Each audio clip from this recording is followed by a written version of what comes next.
진짜 멋진 리더가 한번 되어보고 싶다. 저도 그런 생각을 갖고 있고요. 우리 다 같이 그런 생각하고 있는데, 제가 이번에 여러 가지 일을 경험하면서 했던 건데, 인간이 저를 몰라도 진짜 모르는구나 이렇게 생각했습니다. 제가 회의하는 걸 봤거든요.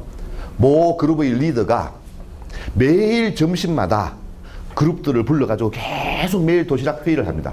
쉽게 하면 간담회죠. 매번 간담회를 하는데요. 정말 놀랐습니다. 정말 소통을 잘하는 리더잖아요. 그 바쁜 점심시간을 쪼개서 매번 부서원들을 불러서 하는데 35분 회의를 하는데 시계를 재었습니다. 제가 10명이 참석한 회의에서 혼자 32분을 떠들더라고요. 나머지 9명이 3분을 얘기하고요.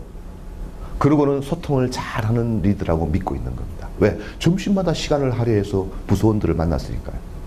제가 그 얘기를 했더니만 자기는 그것조차도 모르고 있습니다. 진짜 모르고 있습니다. 위로 갈수록 이렇게 정보가 차단되고요. 자기가 어떤 행동을 하는지 잘 모르더라고요. 제가 깜짝 놀랐습니다. 이런 일이 한두 번이 아닙니다. 자, 그래서 제가 좋은 리더가 되려면 어떻게 하면 좋을까? 좋은 인간이 되면 됩니다. 간단합니다. 이것처럼 어려운 일이 없지만 내가 좋고 편안한 사람이 되어야 누구를 존중하고 배려하고 상대할 수 있습니다. 여러분, 똑같은 상황에도요. 내가 힘들어 죽을 때는 모든 게 스트레스가 됩니다. 스트레스 받아서 힘든 게 아니고 힘들어서 스트레스를 받는 겁니다.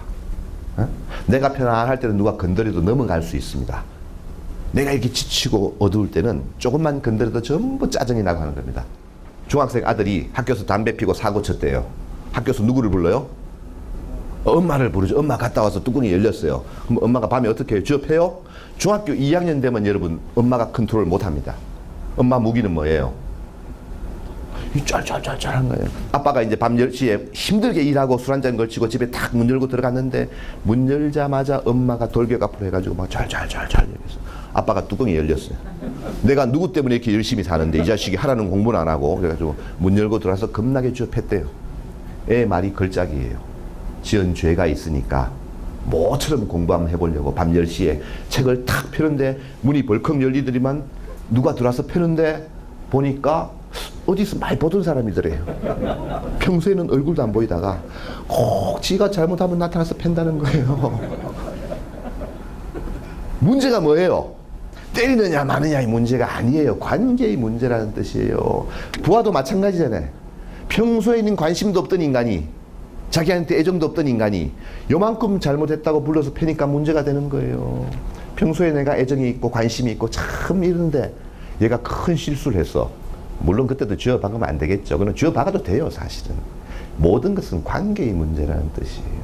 이게 정말 쉽지가 않습니다. 자, 제가 왜 얘기를 하느냐? 이 잘난 인간일수록 문제가 많더라는 거예요. 제가 수도 없이 경험하는 겁니다. 에? 잘난 인간일수록 내가 옳다. 내가 옳으면 누가 틀렸어요? 내가 옳으니까 저 인간이 틀렸잖아. 이러니까 문제가 생기는 거예요. 에? 내가 옳으면 상대가 틀렸거든요. 그럼 누가 바뀌어야 돼요? 상대가 바뀌어야 돼요. 상대가 바뀌었나요? 절대로 안 바뀝니다, 여러분. 여기서 문제가 생기는 겁니다. 항상 이런 데서 출발합니다. 잘난 인간일수록 내가 옳으니까 저 인간이 틀렸어. 그래서 저 인간을 가르쳐서 바꿔야 돼. 이렇게 믿으니까 갈등이 생기기 시작한다는 걸 여러분이 아셔야 됩니다. 자, 좌절하는 직원들이 바로 여기 있습니다. 이거 멋있는 얘기하죠. 회사를 보고 들어와서 사람 보고 떠난대. 인간이 좌절하게 되는 가장 큰 심리적인 기제가 두 가지예요. 내가 어쩔 수 없구나. 아무리 노력해도 안 된다. 이 헬플리스니스예요. 호플리스. 이 상황이 지속될 것이야. 이렇게 되면 좌절해버립니다. 자, 예를 들면 우리 병원 원장님이라 칩시다. 우리 원장 욕하는 거 아니에요. 원장님이 이제 매번 불러서 회의한다고 칩시다. 야, 다 얘기해봐. 뭐든지 다 얘기해. 그러면 얘기하는 사람은 딱 두 사람뿐입니다. 막 들어와가지고 전혀 뭘 모르거나 아주 나대거나 둘 중에 한 사람입니다. 왜? 얘기하면 손해라는 것을 모든 직원들은 체험을 통해서 배웠습니다. 얘기하면 무슨 일이 벌어져요? 자, 원장님이 쭉 부서원들을 불러가지고 건의사항이 있으면 하고 불만 있으면 얘기하고 다 얘기해라 그러면요. 얘기를 하면 딱 두 가지 결과밖에 나타나지 않습니다. 야, 그거 좋은 아이디어다. 네가 한번 해봐라. 이게 첫 번째입니다. 말하면 손해입니다. 두 번째는 뭐예요? 그게 아니고 네가 틀린 거야, 잘못된 거야. 이걸 30분 동안 훈계를 들어야 됩니다. 계속 그렇게 하다 보면요, 입을 닫아버립니다. 저희들도 이미 들어갈 때, 야, 오늘은 입 닫고 나오자. 이미 작정을 하고 들어가기 때문에요. 아무런 의미가 없는 그런 일들을 하게 돼요. 계속 그런 일이 벌어지면은 좌절해버리면요. 문을 닫아버려요. 외관상 평온한 그룹이 되지만 속에서 골마 터지는 겁니다. 그래서 멋진 리더가 되기 위해서는 이 두 가지가 꼭 필요하다. 제가 늘 생각하는 두 가지가 있습니다. 이겁니다. 가슴이 뜨거워야 돼요. 머리는 냉철해야 되고. 쉽게 말하면 시인의 감성과 과학자의 이성을 동시에 갖고 있어야 돼요. 우리는 어떻게 됐어요? 거꾸로 됐잖아요. 시인의 이성과 과학자의 감성을 갖고 있잖아요. 뭘 봐도 감동이 없습니다. 제가 힐링 캠프를 데리고 들어갔거든요. 아침에 여우숲에서 막 새벽 안개에 해가 뜨는데 눈물이 납니다. 그걸 보고요 덤덤해합니다.